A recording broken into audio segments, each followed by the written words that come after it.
Hello guys, ഞങ്ങൾ ഇന്നൊന്നേ പുറത്തേക്ക് പോവുകയാണ് കേട്ടോ. അപ്പോൾ ഉച്ചയ്ക്ക് ശേഷം ഞങ്ങൾ 3 പേരും കൂടി പുറത്തേക്ക് ഇറങ്ങുവാണ്.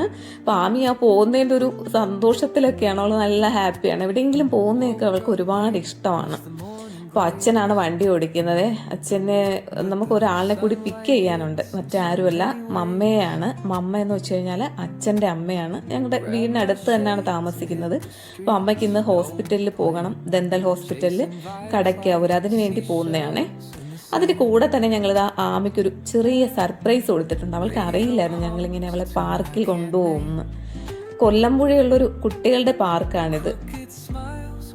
വളരെ എന്താ പറയുന്നത്, നല്ലൊരു സ്ഥലമാണ് കേട്ടോ. പാർക്ക് എന്ന് വെച്ച് കഴിഞ്ഞാൽ അത്രയും നല്ല റൈഡ്സ് ഒന്നുമല്ല, കുറേയൊക്കെ ഉപയോഗശൂന്യമായൊക്കെ കിടക്കുന്നുണ്ട്. എന്നിരുന്നാലും എനിക്ക് ആ ഒരു സ്ഥലം ഇഷ്ടപ്പെട്ടു കേട്ടോ. ഒരു ആറും അതിൻ്റെ കരയിലായിട്ടാണ് ഈ ഒരു പാർക്ക് വരുന്നത്.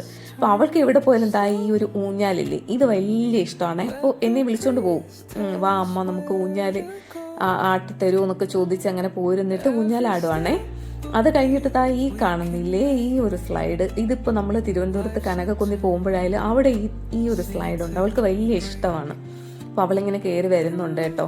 വരുന്ന സമയത്തെന്ന് വെച്ച് കഴിഞ്ഞാൽ ഇത് ശരിക്കും ആ സ്റ്റെപ്പ് വഴിയാണ് കയറി വരേണ്ടത്. ഇപ്പോൾ ചില കുട്ടികൾ എന്ത് ചെയ്യുന്നു വെച്ച് കഴിഞ്ഞാൽ ഇവർ തിരികെ ഇതുവഴി തന്നെ കയറി അങ്ങ് മുകളിലേക്ക് പോകാൻ ശ്രമിക്കും. അപ്പോഴെന്ത് പറ്റുമെന്ന് വെച്ച് കഴിഞ്ഞാൽ ഇപ്പോൾ ആമി ഇറങ്ങി വരുന്നില്ല, ഇതുപോലെ സംഭവിക്കും.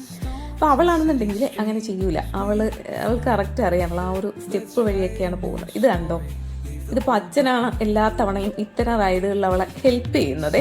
കാരണം എന്ന് വെച്ച് കഴിഞ്ഞാൽ കൂടെ ഒരാളും കൂടെ വേണമല്ലോ. ചിലപ്പോൾ ചില കുട്ടികളുണ്ടാവും നമ്മൾ വേറെ ഏതെങ്കിലുമൊക്കെ പാർക്കിൽ പോകുന്ന സമയത്ത്, അപ്പോൾ അവർ വന്ന് അപ്പുറം സൈഡിൽ ഇരിക്കുമ്പോൾ ഇതുപോലെ പറ്റും. ഇല്ലാന്നുണ്ടെങ്കിൽ അത്യാവശ്യം ആരോഗ്യമുള്ള കൂട്ടത്തിൽ ഒരാൾ വേണമല്ലോ. അപ്പോൾ ഇവളെ അച്ഛനെ ഇങ്ങനെ വിളിക്കും, അപ്പോൾ അച്ഛനും കൂടി വരും. ഇങ്ങനെ രണ്ടുപേരും കൂടി ഇരിക്കുവാണ്. ഇത് കഴിഞ്ഞിട്ട് മമ്മയും ആമയും കൂടി ഇങ്ങനെ നോക്കിയൊക്കെ ഇരിക്കുകയാണ്. ആറ്റിൻ്റെ കരയിലൊക്കെ ഇങ്ങനെ ഇരുന്ന് പഴയ കഥകളൊക്കെ പറയുവാണേ മമ്മ. പണ്ട് അവരുടെ കുട്ടിക്കാലത്ത് ചെറിയ വള്ളങ്ങളിലൊക്കെ ഇങ്ങനെ യാത്ര ചെയ്യുമായിരുന്നു. അതായത് ഈ പൂവമ്പാറ ആറില്ലേ, അത് തന്നെയാണ് ശരിക്കും ഈ ഒരു കൊല്ലമ്പുഴ ആറെന്ന് തോന്നും. അപ്പോൾ അതുവഴി ഇവരിങ്ങനെ ആറ്റിങ്ങിലൊക്കെ പോകുമ്പോൾ അമ്മുമ്മയുടെ കൂടെയൊക്കെ ഈ വഞ്ചിയിൽ ഇങ്ങനെ യാത്ര ചെയ്യുമായിരുന്നു. അപ്പോൾ കഥയൊക്കെ കേട്ടിട്ട് കുറച്ച് നേരം കൂടി പാർക്കിലൊന്ന് സ്പെൻഡ് ചെയ്തിട്ട് പോവാന്നുള്ളൊരു കണക്ക് കൂട്ടലാണ് ഞങ്ങൾ. അത് കഴിഞ്ഞ് ഞങ്ങളിങ്ങനെ ആറ്റിങ്ങിൽ വന്നു. അപ്പോൾ ഇവൾക്ക് വേഫിൾസ് ഇഷ്ടമാണ്. മുൻപിങ്ങനെ പറയുന്നുണ്ടും ഇവിടെ അടുത്ത ഷോപ്പിലൊന്നും അത് അവൈലബിൾ അല്ലാത്തതുകൊണ്ട് ഞാനിങ്ങനെ സ്വിഗ്ഗി വഴി അവൾക്ക് ഓർഡർ ചെയ്ത് കൊടുക്കും. അപ്പോൾ ഒരു വേഫിൾ ഓർഡർ ചെയ്തിട്ട് ഇങ്ങനെ കാത്തിരിക്കുകയാണ്. അതിനിടയിൽ ലൈം ജ്യൂസ് വന്ന് അതൊക്കെ കുടിച്ചിട്ട് ആളിങ്ങനെ ഇപ്പം കിട്ടും എന്നുള്ള ഭാവത്തിലിരിക്കുകയാണ്. അപ്പോൾ കിറ്റ്കാറ്റ് വേഫിൾസിനാണ് നമ്മൾ ഓർഡർ ചെയ്തേക്കുന്നത്.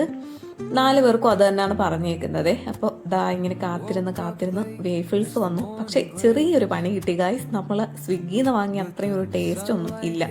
വേറൊന്നുമല്ല, ഈ വേഫിൾസിൽ അവർ കിറ്റ്കാറ്റ് ഒന്നും ക്രഷ് ചെയ്തിട്ടിട്ടില്ല, വെറുതെ ഇങ്ങനെ അത് ഫുള്ളായിട്ട് അതിനകത്ത് വെച്ചേക്കുന്നുണ്ട്. അതുകൊണ്ട് ഒട്ടും ഒരു ടേസ്റ്റ് ഇല്ല. ഇതാണോ നമ്മൾ ഇത്രയും കാത്തിരുന്ന് ഓർഡർ ചെയ്തതിനൊരു എക്സ്പ്രഷൻ എല്ലാവരുടെയും മുഖത്ത് നിങ്ങൾക്ക് കാണാൻ പറ്റും. പക്ഷേ ആമിക്കുട്ടി ഇങ്ങനെ കഴിക്കുന്നുണ്ട്. അങ്ങനെ ഞാൻ ബില്ല് ചെയ്യുന്ന സമയത്ത് അവരോട് ചോദിച്ചു കേട്ടോ, ഇതെന്താ ഇങ്ങനെ എന്നുള്ളത്. അപ്പോൾ പറഞ്ഞു ഒരുപാട് ഓർഡറുകൾ വന്നിട്ടുണ്ടായിരുന്നു, അതുകൊണ്ടാണ് ഇതിങ്ങനെ ക്രഷ് ചെയ്തിടാൻ പറ്റാതെ പോയത്. സ്വിഗ്ഗിയിൽ നിന്ന് ഓർഡർ ഉണ്ടായിരുന്നു, ഞങ്ങൾ തന്നെ ഒരു 4 ഓർഡർ ചെയ്തു. എന്തായാലും സാരമില്ല, എല്ലാവരുടെയും എല്ലാ ദിവസവും ഒരുപോലെ ആയിരിക്കും.